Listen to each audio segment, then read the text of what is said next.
Alright, today we're going to look at part one of The Lion King, made in 1994, and that was related to the Osirian drama coming out of Egypt. So, the Osirian drama consists of Osiris, the father, Isis, the great mother, and their son, Heru, the shining sun. So, this is reflected in Mufasa, Sarabi, and Simba.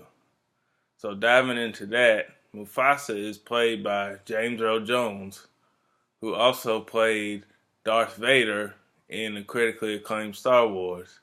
Now this is significant because Darth Vader is nothing more than the Kabbalah's chart of the Sephiroth Doth, and he is the Lord of the Perfect Black, so he is personified as the Lord of Sirius.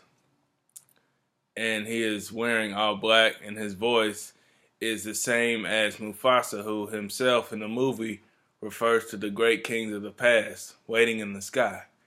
So Mufasa's voice and James Earl Jones all connect there as well. So he is the Osiris figure. Just as, like I just said, just as Anakin Skywalker was prophesied to bring balance back to the Force, Mufasa's voice was also along with that role. But moving forth with The Lion King. So the movie opens up and Rafiki, who is also Tahuti coming out of Egypt, Tahuti raises Heru up to the shining sun, to Ra. So he's giving the baby to Ra and says that he'll be a great king one day. And this is when the circle of life is playing, and they're talking about the cyclical nature, which the African savannah really is probably the epitomizes, nature's entire functionality. So moving forward to Lion King. So you have Simba growing up, and Mufasa, or Osiris, is showing his son the ways of the lands. He's showing him, they keep going to scenes of the paw print and following in your father's footsteps, and all of these sort of legacies. Now Simba, Heru, is known to be a brave seeker. Bravery and being a seeker of truth is always Heru's nature. So Simba goes through with this when he's in the graveyard with Nala. Now Nala is special because not only is she Simba's wife, she is Sekhmet, the lioness, the furious protector of the heroes. So early on, Simba's destiny is already linked because he is going with Nala. So they're in the graveyard and they come upon the hyenas. Now, of course, we have the degradation of Hollywood also in this drama because this story comes out of an African land. So not only did they not give you any human characters, they pointed out all his animals. And then, who do they get to play a hyena? Whoopi Goldberg, who is definitely a melanated goddess on some level. We can give her that.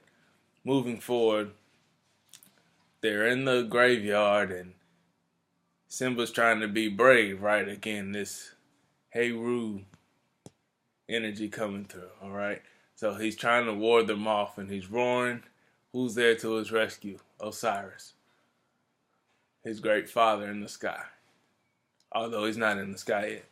So he comes in and basically he scares the shit out of it.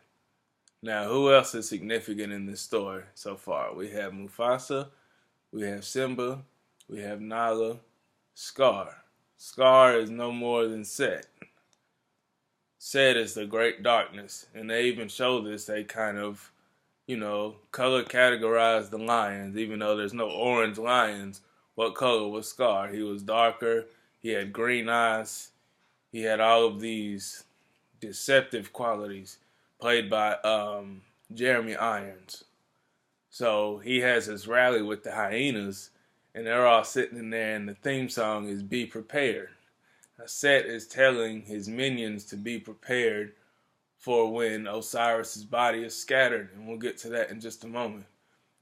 But it's ironic that set in darkness, he could not turn to the true symbol of light, which is the mane of a lion.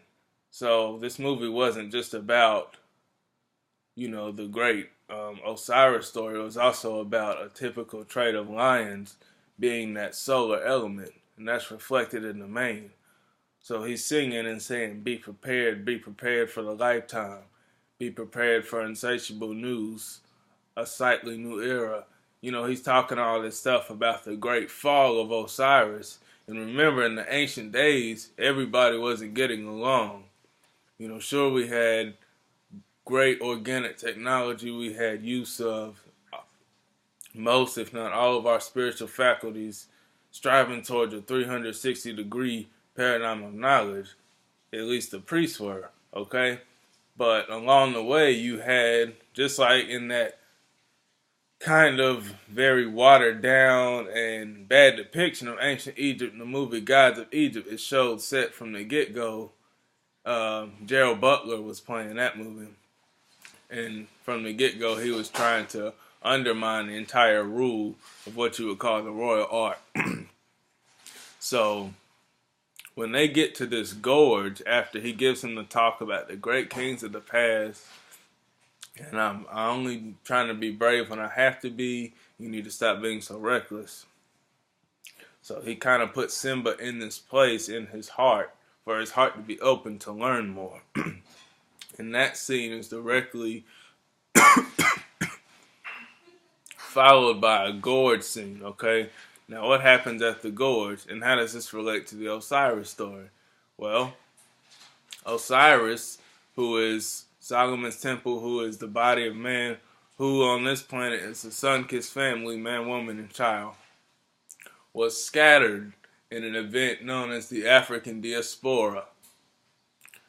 All over the world, people lost touch of all of their cultural elements, their languages, the way they treated each other. Their entire existence was force-fed into a new paradigm that would be ruled by parasites that would build lies upon lies, and they would achieve the best job at being history's greatest illusionist. That's all I'm going to say about that.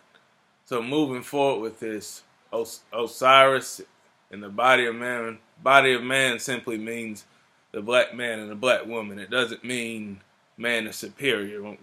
We're not dealing with that. Okay.